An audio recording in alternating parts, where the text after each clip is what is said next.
We are not going to accept for one tribe to think that they have a birthright to be at State House.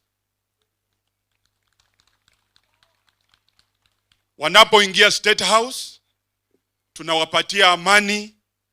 Hata kama hawawezi, sisi tunawapatia amani, wanamaliza muhula wao. Lakini kabila ingine ikiingia pale, kazi yao ni kuchokora. Hata kama mambo yanaenda sawa, kwa sababu wao ndio waliharibu, wanaleta uchochezi. Na tutakubali ati baada sasa ya William, ati sasa tena hiyo mlima imeteleza na itateleza milele. Ile Musalia Mudavadi amefanya ndio itakuwa kiboko ya hii watu. Sisi wote tukiungana mahali pamoja, na waambia, we will isolate them. It will be us against them. I've been taking my time to analyze and look at why people are simply developing some hatred towards the Mount Kenya people, as far as the presidency of this country is concerned, or even the leadership in general. We all know that Mount Kenya produced the first, the third, and the fourth presidents of this country. That is the first, that is President Kenyatta, the son Uhuru Kenyatta, Kibaki, and now projecting for another. And then people are like, why is it always Mount Kenya? I've done several videos, you guys, to just simply enlighten people that instead of attacking Mount Kenya or hating them, go and emulate what they are doing. Now look at this. Let me first take you through on how this president came into power.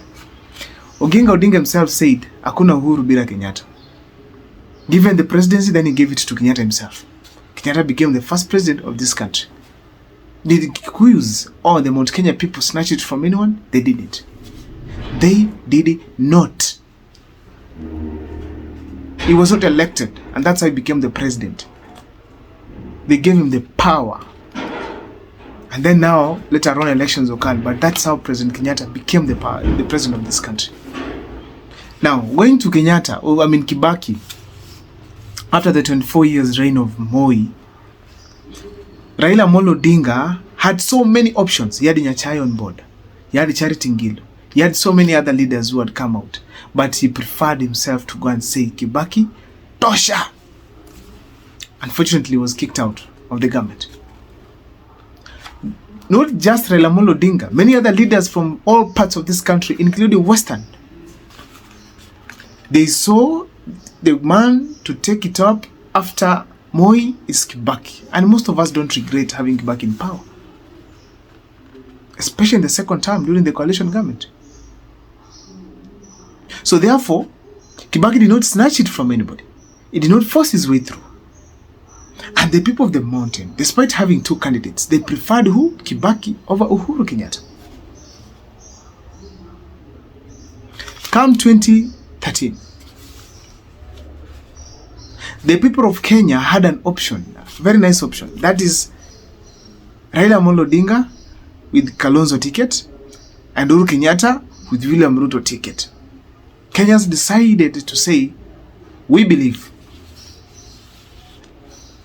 Everybody had the equal chance to go and campaign, marshal up his votes, get his backyards, tell people to register, tell people to vote for them. Uhuru Kenyatta campaigned and painted actually the entire Kenya red. Raila Kenyatta had his equal share as well to campaign, and Kalonzo Musyoka. Uhuru Kenyatta campaigned, but eventually Kenyans felt like the people who should lead is Uhuru Kenyatta and Ruto. Back in 2013. Now, Uhuru Kenyatta was successful in telling the people of Mount Kenya, come out and vote. And they listened to him.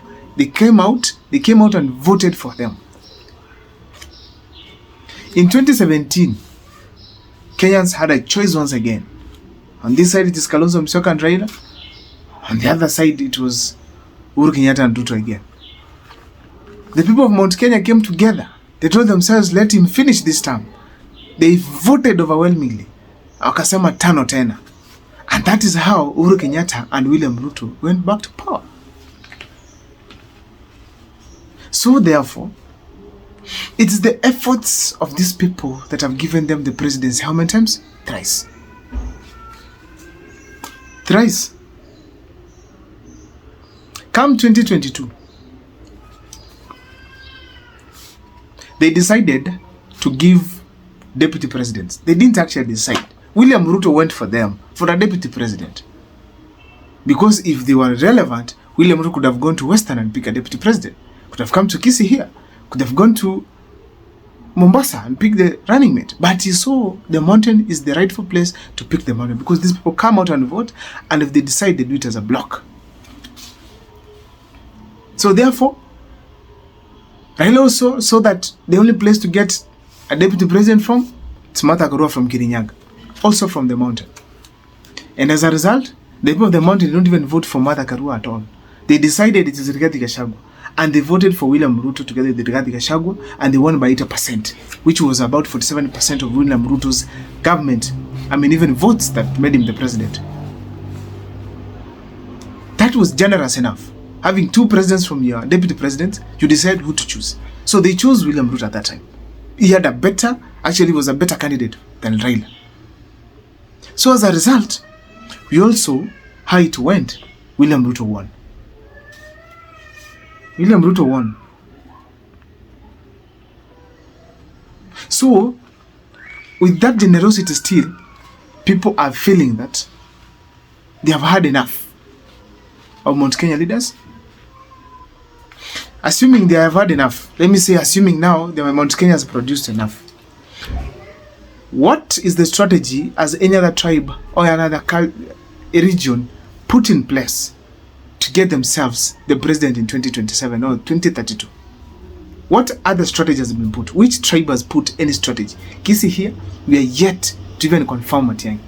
Western region, they are still under the wings of William Ruto. Nobody wants to talk about the ambitions at all, except Natembeya. They only want to eat from William Ruto.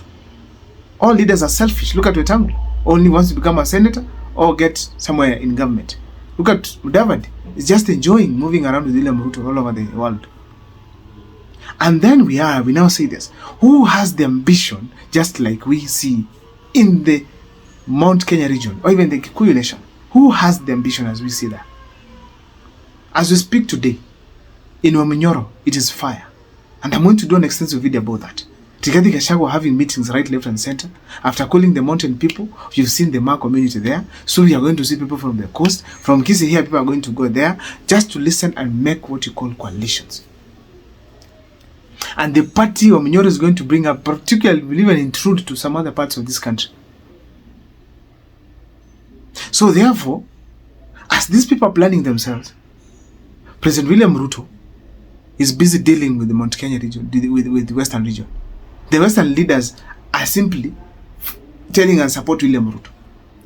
Mbele iko sawa. Nobody will leave for you the seat in this country. Nobody. Nobody. If you feel like once after William Ruto is done, he will hand over it to you. No, how? How? Nobody is going to hand over the power to Mudavadi, to Wetangula, to anyone. They have to look for it. Even if William Ruto says today, you're going to take it after me. I mean, you're going to be the president after I've left power. Who is just going to vote because William Ruto has said it? Nobody. You have to get to the ground, campaign, and become the president if it's possible. But we see Western leaders, Mudavadi, they're just quiet and loyal to William Ruto. Expect William Ruto to give them power? Never. Remember, William Ruto is younger than Mudavadi. Younger than Wetangula, I think. But they all listen to him because they are killed. And the ruggedness of the Kenyan politics, you go for it and take charge. So as we speak, why should someone hate Mount Kenya? Why should an MP of that caliber speak the same way he's speaking as far as Mount Kenya is concerned? Because nobody has stopped Mount Kenya, Western Kenya, from producing a president. Nobody has stopped Kisii here from producing a president. Nobody has stopped Coast region from coming up with a president. It is simply the preparations that these regions don't do just like Mount Kenya does. Let me see in the comment section on what you think about the sentiments of that leader from Mount Kenya.